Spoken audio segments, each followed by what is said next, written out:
How's it going, everyone? Welcome back to another World of Tanks video. In this video we're going to be talking about the Skoda T27 missions, which have been and gone by now, and I just want to voice kind of my opinions on them. Now, these missions were by no means hard.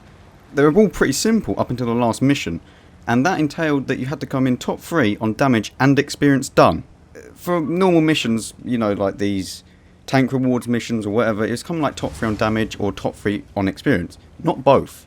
So to actually have it where you got to do both in the same game is a bit absurd. It's not really obtainable by many people, and if you're kind of a normal average player, it's not going to be exactly easy to do.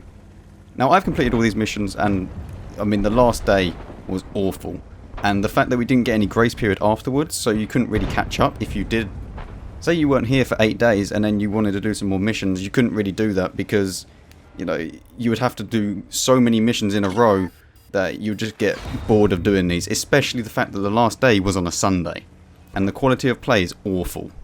I mean, I don't know about the NA server or any other server, but on the EU server, weekends is awful to try and play the game.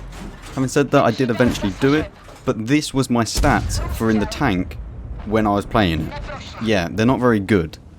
And I mean, considering the fact that the Skoda T50, you know, one tier higher, this is my stats on it usually.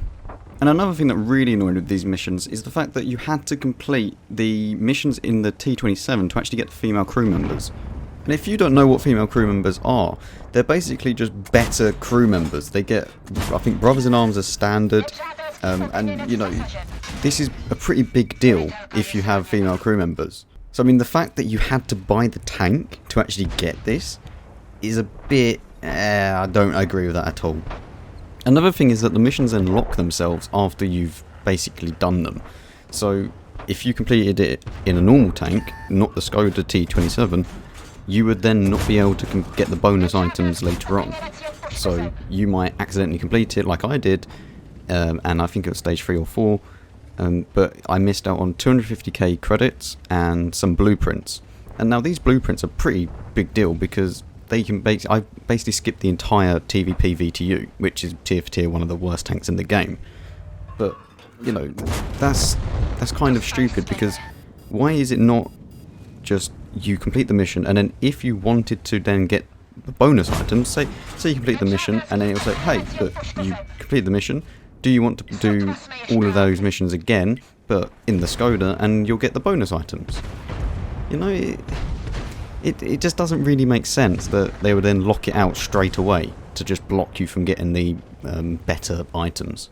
Or even maybe you had to do double of what it was asking and then you would get the bonus items instead of playing the Skoda.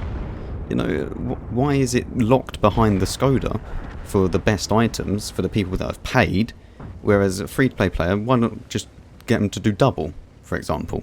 You know, it's just a bit backwards how they've done this. Another thing that I want to mention is the kill missions. Now, already people are playing this Skoda and there's just hardly any variety in the matchmaking when this was happening. I was seeing 4 or 5 Skodas a game, like on average.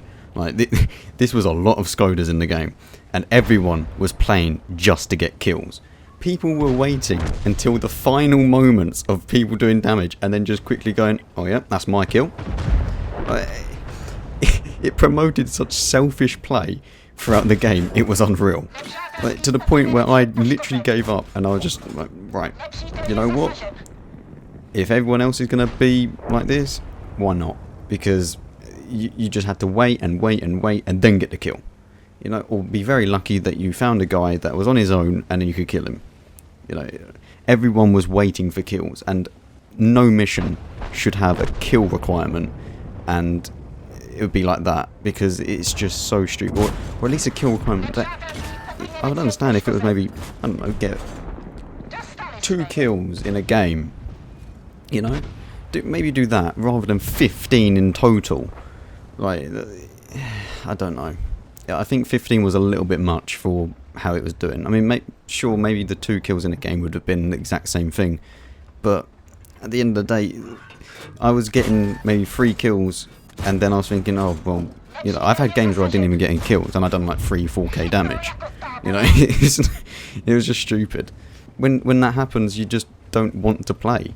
It forces you to not want to play the game, because you're not having fun at this point. You're just not killing anyone, and you're not getting the mission done. You're just getting frustrated, and that's just usually what happens when missions are in the game. So if you did enjoy this video, then you know what to do. I'll see you in a bit.